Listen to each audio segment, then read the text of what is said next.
They had all dressed for a king. He didn't stop for a single one of them. The great hall of the citadel was a chasm of held breath and the scent of crushed flowers.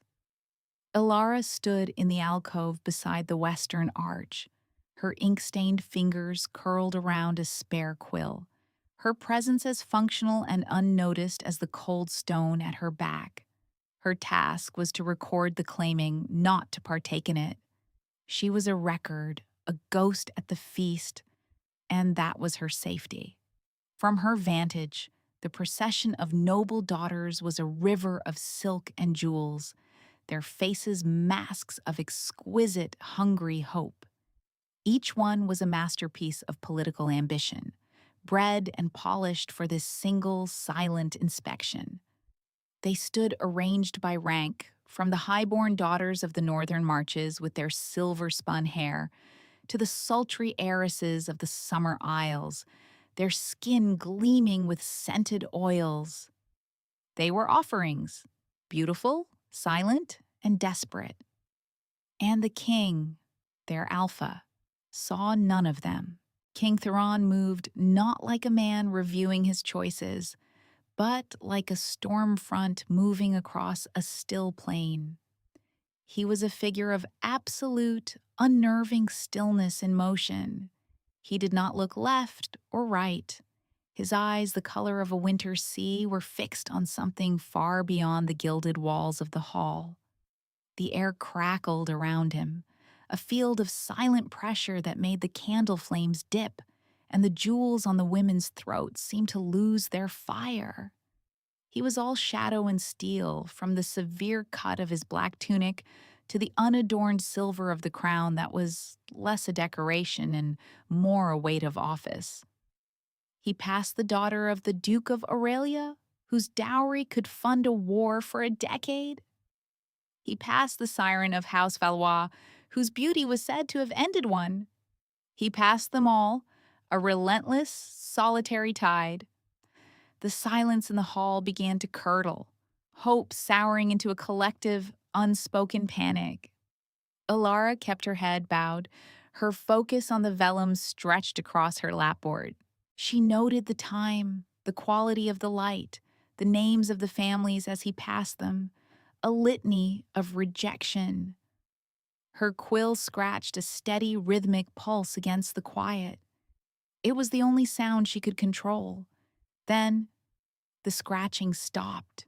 The pressure in the air had coalesced, its focal point suddenly, impossibly, right in front of her. She did not need to look up to know. The warmth of the torches on her skin was gone, eclipsed by a shadow. Slowly, as if moving through deep water, Ilara raised her head. King Theron stood before her alcove. He was not looking at her. Not yet.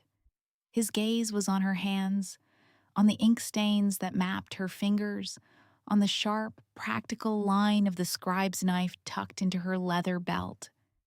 He saw the tool, not the woman. For a long, stretched moment, the world consisted only of the space between them, a void where the hopes of an entire kingdom had just died. His eyes lifted from her hands to her face. They were not cruel. They were not kind. They were assessing. As if he were reading a treaty written in a language no one else had bothered to learn. He saw the plain gray wool of her dress, the tight, severe braid of her brown hair, the absence of any jewel, any scent, any plea. He saw the thing he had not seen in the entire glittering line, a person who was not for sale. A low murmur rippled through the hall, a sound of profound collective shock. Lord Valerius, the king's hand and the architect of this grand affair, took a hesitant step forward, his handsome face a mask of polite confusion. "Your Majesty." The king did not look at his hand. He did not look at the stunned faces of the court. His attention was a physical weight, pinning Ilara to the stone. He extended a hand, not in supplication, not in courtesy. It was a command, as stark and unadorned as he was. And then he spoke, his voice not loud but carrying to every corner of the silent hall, a low resonance that vibrated in Alara's bones. You? The sound of a single sharp intake of breath from somewhere in the crowd. It was not a question. It was a statement of fact, a claiming. Alara's heart, which had been a steady, unobtrusive thing, gave a single, violent kick against her ribs. This was not possible. She was the daughter of a disgraced house, a family whose name was a synonym for treason, allowed to live and serve only by the thinnest thread of forgotten mercy. She was a tool, a functionary.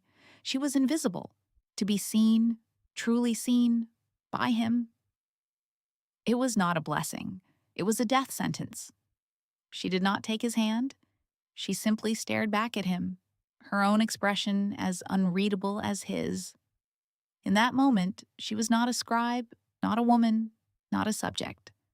She was an equal and opposite force, a small, hard point of refusal against an unstoppable object.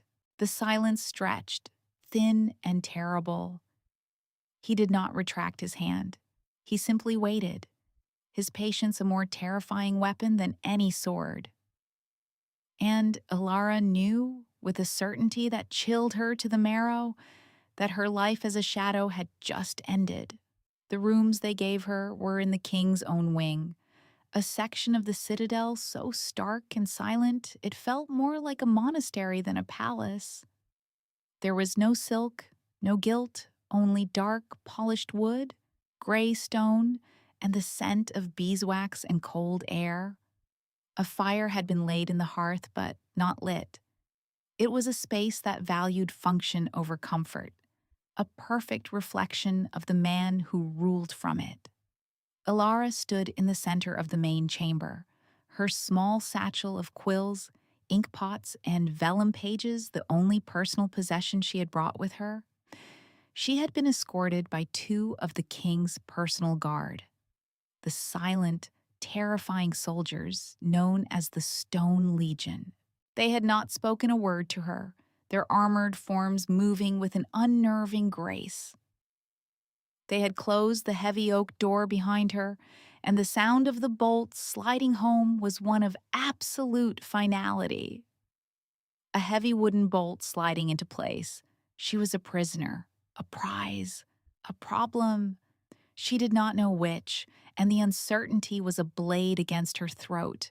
She ran a hand over the rough wool of her sleeve, the familiar texture a small anchor in a world that had tilted off its axis. They had tried to give her a lady-in-waiting, a nervous young woman from a minor house who had looked at Alara with a mixture of terror and awe. Alara had dismissed her with a quiet but firm, "I require no assistance." The girl had practically fled. Solitude was a habit Alara had cultivated for survival. Now, it was the only shield she had left. She walked to the tall, mullioned window. It overlooked the central courtyard, a severe quadrangle of packed earth where the Legion trained. Even now, in the deepening twilight, she could see their dark forms moving in synchronized patterns, a deadly dance of steel and shadow. This was his world, a world of discipline, of silence, of contained violence. What, in all the gods' names, did he want with a scribe? She thought back to the hall, to the moment his eyes had met hers. There had been no passion in his gaze, no flicker of desire that she could recognize. It was something colder, more analytical. It was recognition, as if he had been searching not for a queen, but for a specific key to a specific lock, and had found it in the most unlikely of places. A quiet knock sounded at the door. It was not the knock of a servant. It was too precise, too confident. She turned, her hand instinctively going to the small scribe's knife at her belt. The door opened, and he was there. King Theron. He was alone. He had shed the severe formality of the court, dressed now in simple black breeches and a linen shirt, the sleeves rolled to his forearms. He looked less like a king and more like the soldier he had been raised to be. He carried a small wooden tray. On it were a loaf of dark bread, a wedge of cheese, and a pitcher of water. He walked into the room, his presence seeming to shrink the already large space, and set the tray down on a small table near the unlit hearth. The sound of the wooden tray being set down carefully on a table. He did not speak. Alara watched him, her hand still resting on the hilt of her knife. Her heart hammered a frantic birdwing beat against her ribs, but she forced her body to remain still, her face a neutral mask. This was a test. Everything was a test. He straightened and finally looked at her. His eyes, which had seemed so distant in the great hall, were startlingly direct in the close confines of the room. They missed nothing. "You have not eaten," he said. It was a statement, not a question. His voice was the same low resonance she remembered, a sound that seemed to come from the stone of the citadel itself. "I was not hungry," she replied, her own voice steady, betraying none of the turmoil inside her. A small, almost imperceptible muscle twitched in his jaw. "You will be." He gestured to the tray. "Eat." It was a command, but it lacked the sting of one. It was practical, an observation of a need. He saw her as a machine that required fuel. That, at least, was a language she understood. She did not move towards the table. "Why am I here?" she asked, the question sharp and direct. She would not play the part of the meek, terrified maiden. She had not survived this long by being meek. He regarded her for a long moment, his gaze unwavering. "Because you were the only one not performing," he said. The words simple, yet they landed with the force of a physical blow. "You were the only one who did not want anything." "What I want is to be left alone," she countered, her voice dropping to a low, intense whisper. "What I want is to return to my work and be forgotten." "It is too late for that," he said, without a trace of apology. He turned and walked towards the door. He paused with his hand on the latch. "You are safer here than you know." The words hung in the air, a cryptic warning that raised more questions than it answered. Safer from what? From whom? Before she could ask, he was gone, the door closing with a quiet click behind him.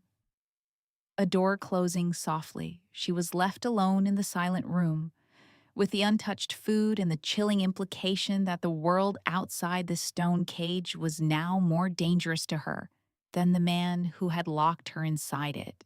The days that followed settled into a strange, suffocating rhythm.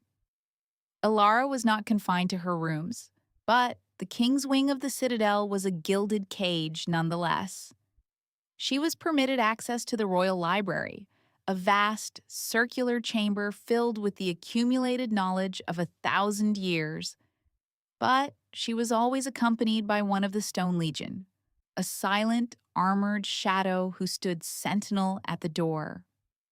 She spent her hours there, losing herself in ancient texts, in maps of lands that no longer existed, and treatises on statecraft written by long-dead kings.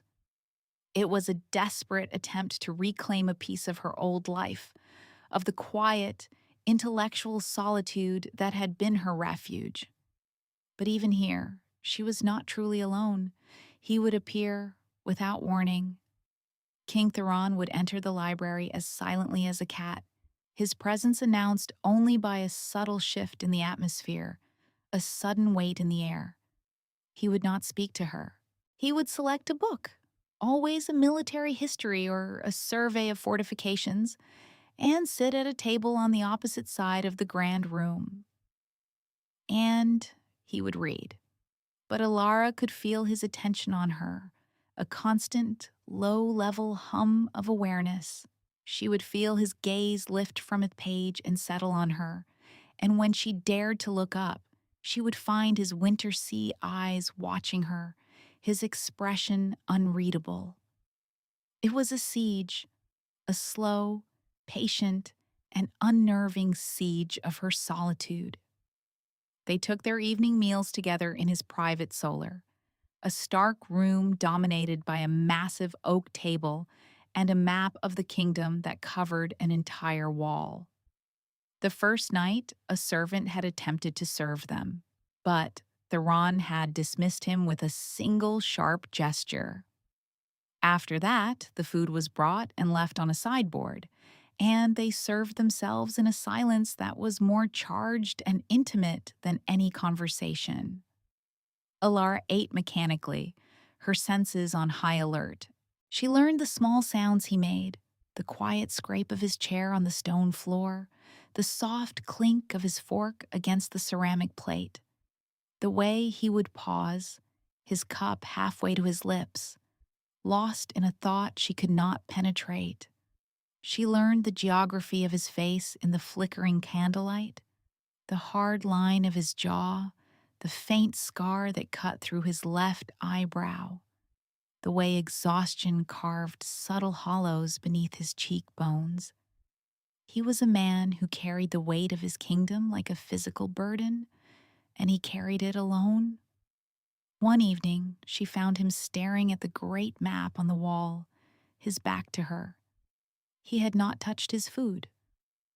"There are reports of skirmishes along the Dragon's Tooth," he said, his voice quiet, not directed at her so much as spoken into the room. It was the first time he had initiated a conversation that was not a command. Alara paused, a piece of bread in her hand. She knew the area he meant. A jagged, indefensible mountain range that formed the border with the wildlands. "The mountain clans grow bold in winter," she offered, her knowledge drawn from the histories she had been devouring. "They test the perimeter when the passes are choked with snow." He turned his head slightly, his profile sharp against the candlelight. "The reports are not from the legions. They are from merchants, whispers, rumors that our patrols are stretched thin." Ilara set her bread down. She understood. He was not merely sharing information, he was thinking aloud, using her presence as a sounding board, a silent confessor. Because who else could he speak to? His hand, Valerius, who smiled too much and whose eyes were always calculating? His generals, who would only tell him what they thought he wanted to hear? "Whispers can be weapons," she said softly. "More effective than swords sometimes. They cost nothing and can fell an army." He turned fully to face her then, and for the first time, she saw something flicker in the depths of his eyes. Not surprise, respect. "You understand," he said. It was not a question.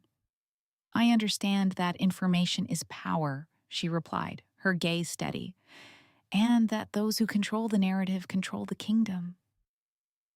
He held her gaze for a long moment, the silence between them charged with the weight of what was not being said. He was surrounded by enemies, not just on his borders, but within his own court. He was isolated on his throne, and in her, the scribe, the observer, the woman who dealt in facts and records, he had found someone who spoke his own cold, practical language. He had not chosen a queen, he had chosen an ally, or a weapon. The thought was a shard of ice in her gut. She did not know which was more dangerous. The next morning, she requested access to the Citadel's archives. Not the grand library, but the dusty, forgotten rooms in the sublevels where the real records were kept. Tax ledgers, patrol rosters, grain shipment manifests.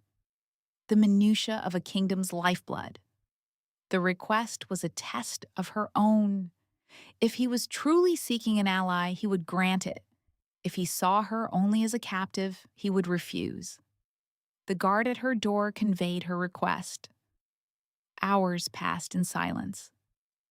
Alara waited in her room, a knot of tension tightening in her stomach. Finally, the guard returned. He did not speak, but simply stepped aside, gesturing down the corridor. He led her not to the archives, but back to the King's Solar. Theron was standing at the great map, but this time, the table was covered not with food, but with scrolls and ledgers. He had brought the archives to her.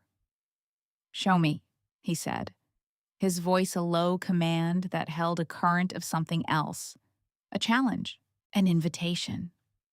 For the first time since she had been brought to this place, Alara felt a flicker of something other than fear or defiance. It was a spark of purpose.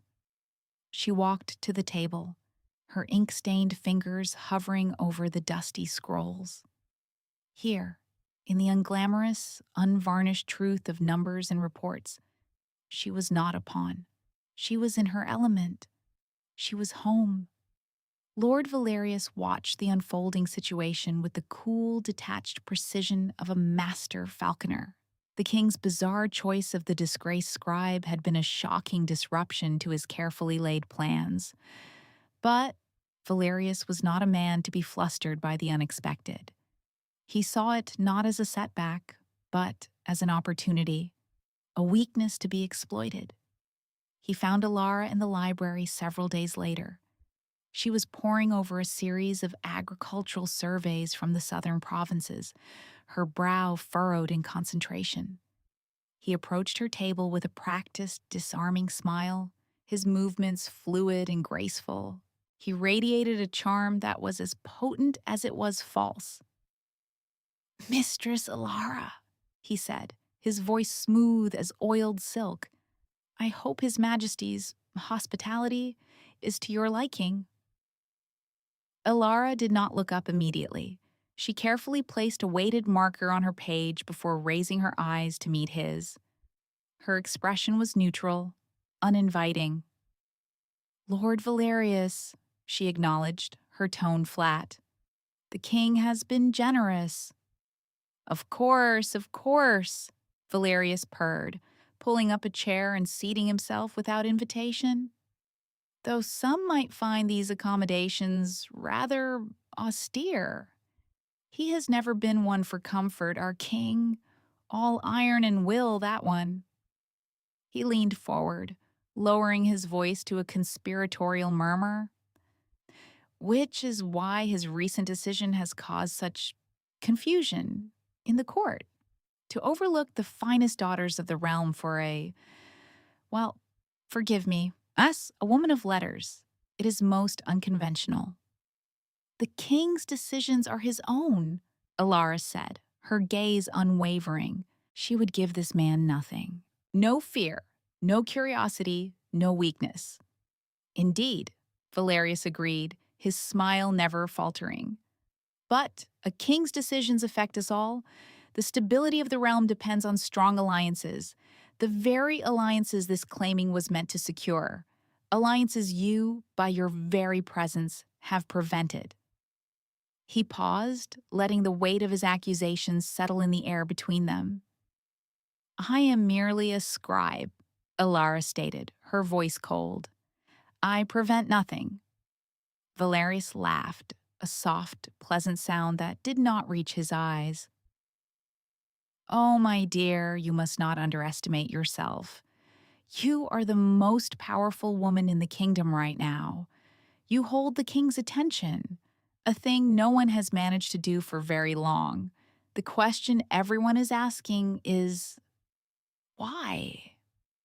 He leaned closer still, his scent of sandalwood and cloves cloying in the dry, papery air of the library.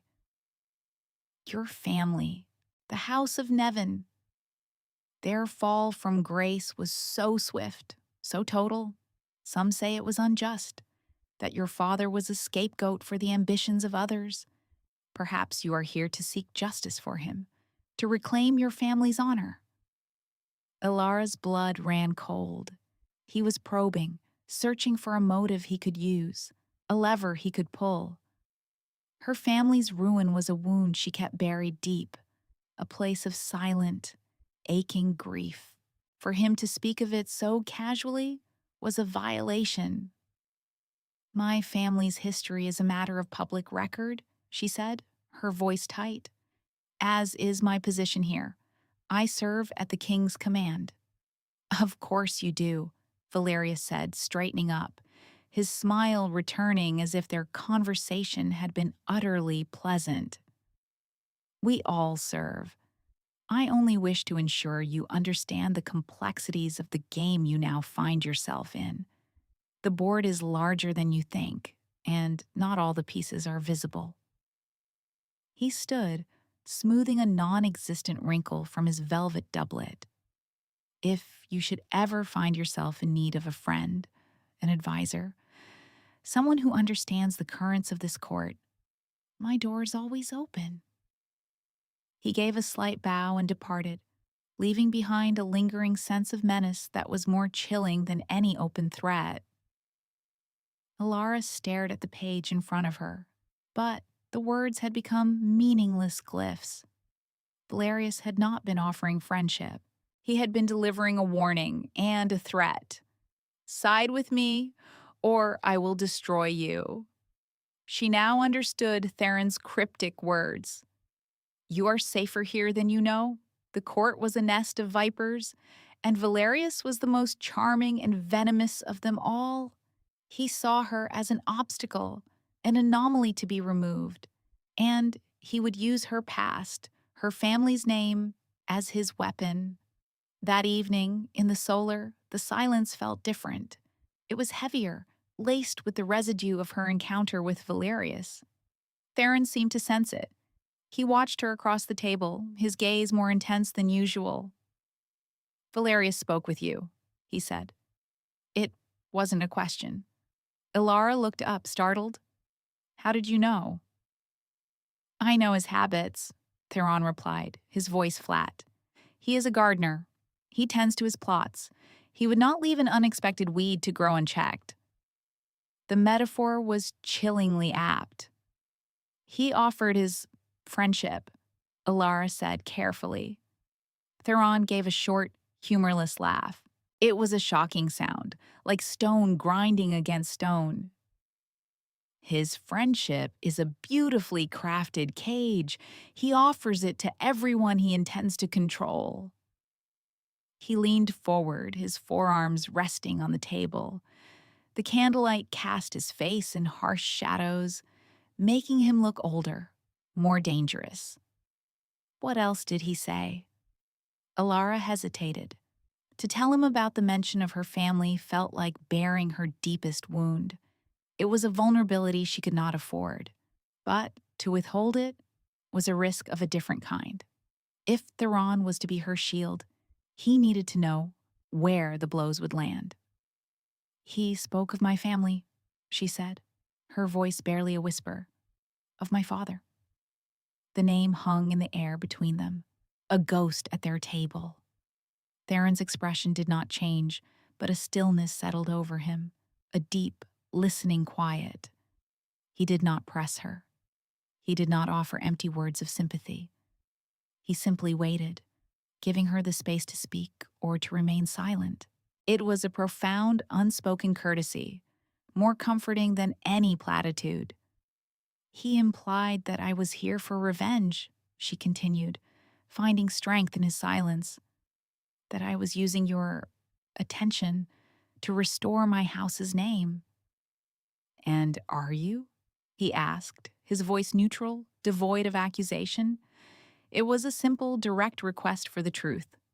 Alara met his gaze, and for the first time she did not feel like a captive before her king. She felt like a woman being seen by a man.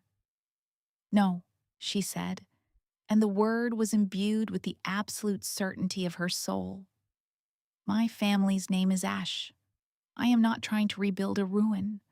I am trying to survive the fire." Theron held her gaze for a long, breathless moment. He seemed to be looking past her eyes into the very heart of her. He gave a slow, deliberate nod. "I know," he said softly. And she knew with a sudden, gut-wrenching clarity that he did. He had known it all along. That was why he had chosen her. He had not seen a disgraced name or a political pawn. He had seen a fellow survivor. The work became their language. Over the next weeks, the king's solar transformed into a war room, and Ilara, the scribe, became its unlikely center. Theron granted her unrestricted access to the Citadel's records, and she immersed herself in the kingdom's hidden truths. She traced supply lines on maps, cross-referenced patrol rosters with merchants' reports of banditry, and analyzed grain yields against tax collections. She unearthed a pattern, subtle at first, then undeniable. Resources were being diverted, small amounts from dozens of different locations, siphoned off so skillfully that no single quartermaster would ever notice.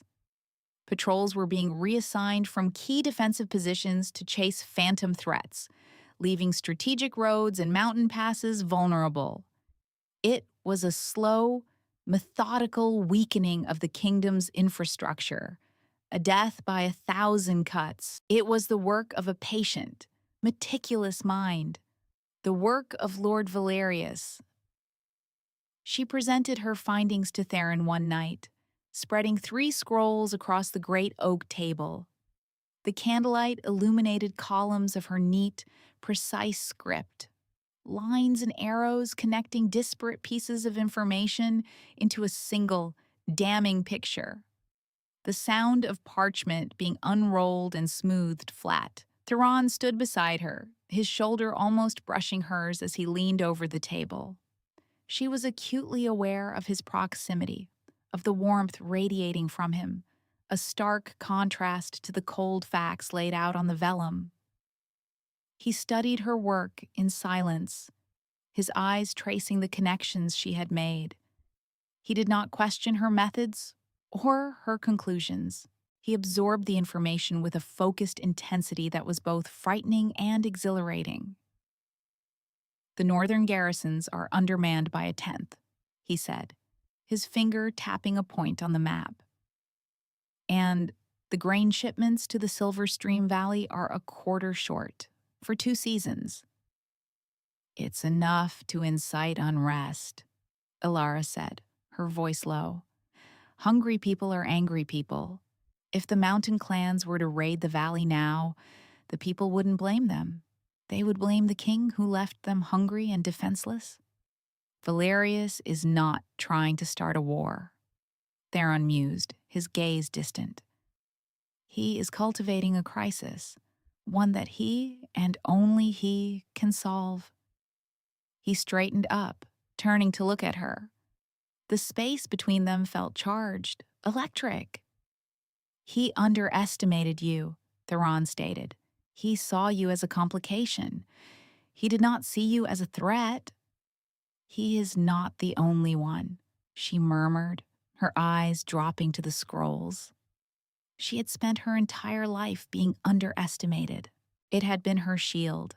But now, under the weight of his regard, it felt different. It felt like a power she was only just beginning to understand. In that moment, the dynamic between them shifted, subtly but irrevocably. They were no longer just king and subject, captor and captive. They were collaborators, 2 minds working in concert against a hidden enemy. A strange, dangerous intimacy began to grow in the quiet hours they spent together. An intimacy forged in shared purpose and whispered secrets over maps and ledgers. Sometimes their hands would brush as they reached for the same scroll, a jolt, a spark of awareness that had nothing to do with statecraft. Sometimes she would look up from her work to find him watching her, not with the assessing gaze of a king, but with something deeper, more personal, something that made her forget to breathe. She was beginning to see the man behind the crown. She saw the weariness in the lines around his eyes, the immense loneliness of his position. He never complained, never showed a moment of weakness to his court. But in the sanctuary of the solar with her, He did not have to pretend. His silence was not a sign of coldness, but a state of being. He had been alone for so long, surrounded by people who wanted his power, his favor, his wealth, that he had forgotten how to be with someone who wanted nothing. And she, who had built a fortress around her own heart to survive, found herself watching him, witnessing the profound isolation he carried. It was a mirror to her own, and the recognition was a painful, terrifying thing. One night, working late, she must have drifted off, her head pillowed on her arms at the table. She awoke with a start to the sensation of something soft being draped over her shoulders. It was his cloak, heavy and warm, smelling faintly of leather and cold night air. He was standing by the hearth, stoking the dying embers of the fire. He had not realized she was awake. She watched him, her heart beating a slow, heavy rhythm. In the soft firelight, he was not the fearsome Alpha King. He was just a man, solitary and burdened. He finished with the fire and turned, his eyes finding hers in the dimness.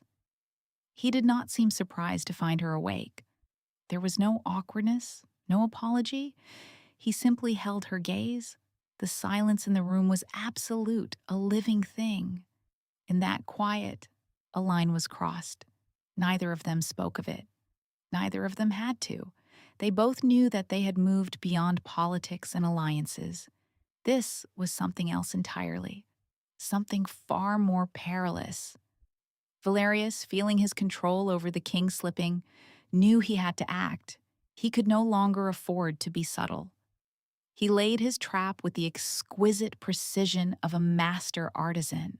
He called an emergency session of the small council, the kingdom's highest governing body, citing a matter of grave and immediate threat to the throne.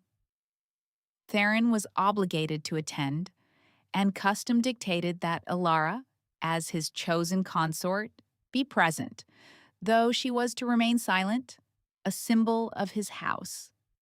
The council chamber was a cold, intimidating room of dark stone and high barred windows. The lords of the council, powerful, aging men who were all in some way indebted to Valerius, sat around a massive stone table. Alara stood behind and to the right of the king's throne-like chair, her hands clasped, her face a serene mask that betrayed none of the cold dread coiling in her stomach.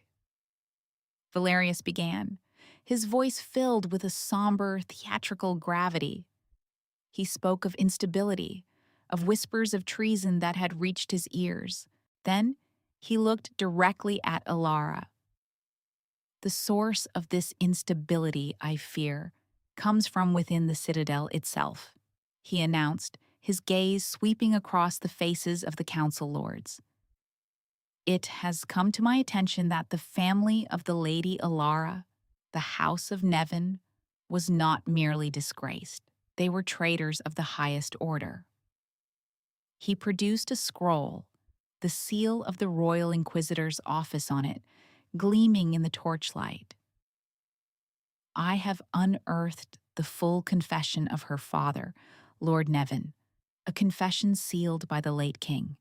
In it, he details a plot to assassinate the royal family, a plot in which his own daughter was to be the final, unsuspecting weapon. A collective gasp went through the room. Alara felt the blood drain from her face. It was a lie, a monstrous, impossible lie. Her father had been a loyal man, framed by his rivals. He confesses, Valerius continued, his voice ringing with false piety, that he raised his daughter with a sleeper command, a phrase that, when spoken, would compel her to kill the king. He placed her as a scribe in the court, a quiet, invisible servant, waiting for the day his co-conspirators could activate her. It was brilliant. It was insane. It was the perfect trap. It explained Theron's inexplicable choice of her. She had been a weapon aimed at his heart all along. It painted him as a fool, bewitched and blinded, and Valerius as the vigilant savior of the kingdom. The plot failed when Lord Nevin was exposed, Valerius concluded, his eyes shining with triumph. But the weapon remains, unwitting perhaps, but a threat nonetheless. For the safety of the king and the stability of the realm, she must be set aside. He did not need to say, executed. The words hung in the air, a foregone conclusion. All eyes turned to Theron. His face was carved from stone, his expression utterly unreadable. Ilara's world narrowed to the space between them. This was the true test. All their silent conversations, all their shared work, all the unspoken understanding that had grown between them. It all came down to this moment. Would he believe the carefully crafted evidence, the political necessity, or would he believe her? She did not look at him with pleading eyes. She did not offer a defense. She simply stood her ground, her chin high, and met his gaze across the space that separated them. She had offered him her mind, her loyalty. Now, she offered him her trust. It was all she had left. Theron was silent for a long, agonizing moment. The council lords held their breath. Valerius watched him, a faint, predatory smile on his lips. He had won. The king would be forced to renounce her, to admit his catastrophic error in judgment, and in doing so, he would once again be under Valerius's thumb. Theron's gaze remained locked on Ilara. It was an entire conversation, held in a silent, charged look. He saw no fear in her eyes. He saw the same unwavering stillness he had seen that first day in the Great Hall. He saw the woman who read military histories, who understood that whispers were weapons, who had survived a fire and refused to be consumed by it. He slowly rose to his feet. The movement was deliberate, commanding. He did not look at Valerius. He did not look at the council. He looked only at her. "The council is dismissed," he said, his voice quiet, yet it cut through the tension like a blade. The Lord stared, stunned into inaction. Valerius's smile faltered. "Your Majesty," he began, taking a step forward. "This is a matter of—" "I said," Theron repeated, his voice dropping to a dangerously low growl, the sound of thunder on a distant mountain, "that you are dismissed." He turned his gaze on Valerius, and for the first time Ilara saw the full, untamed power of the Alpha King unleashed. It was not a shout.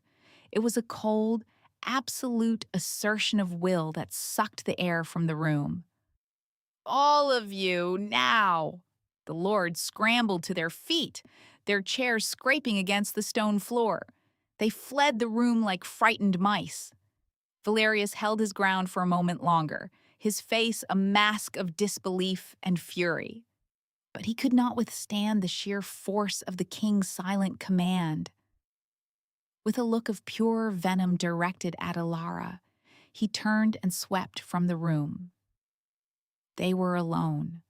The heavy chamber door boomed shut, leaving them in a sudden, profound silence.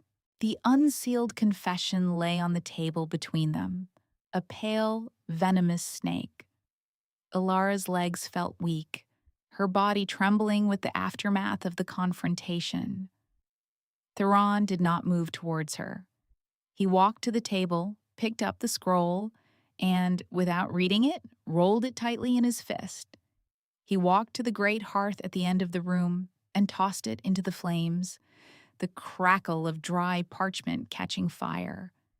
They watched it burn, the lies and forged words turning to black ash. The tension in Ilara's body began to unwind, replaced by a deep, shuddering exhaustion. He had chosen her, over his counsel, over political safety, over the appearance of strength. He had chosen to trust her, and in doing so, had made himself vulnerable to the entire court. He turned from the fire, his face illuminated by the flames. The hard mask of the king was gone. In its place was a raw, unguarded expression she had never seen before. "He will not stop," Theron said, his voice rough.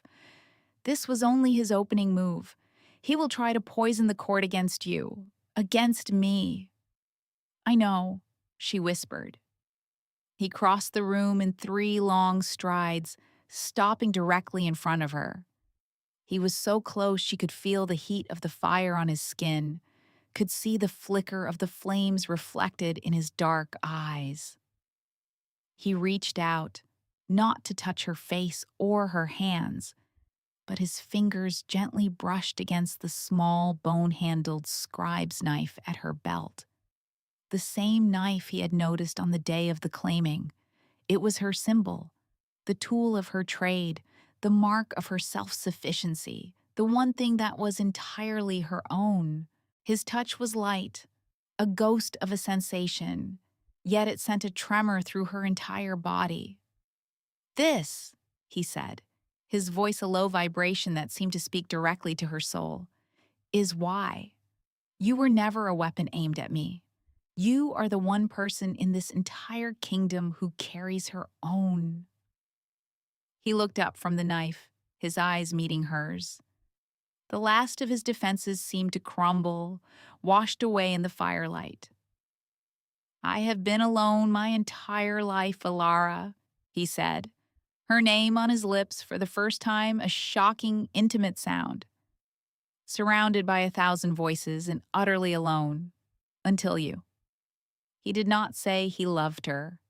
He did not need to. The words were too small for the vast, silent truth that now existed between them. He had not saved her. He had witnessed her. And in being witnessed, she had seen him in return, the king in his solitude, the man behind the iron will. She raised a hand, her movements slow, hesitant. She did not touch his face. She laid her palm flat against the center of his chest, over his heart. She could feel its steady, powerful beat beneath her palm. A silent promise, a silent acceptance. The war with Valerius was not over. The dangers beyond the door had not vanished. But in the quiet of the empty council chamber, surrounded by the ghosts of their enemies, they were no longer alone. They were a king and his scribe, a man and a woman. 2 survivors who had finally found their sovereign territory, not in a kingdom of stone and land, but in the shared, hard-won stillness of each other's presence. And in that silence, a new reign began.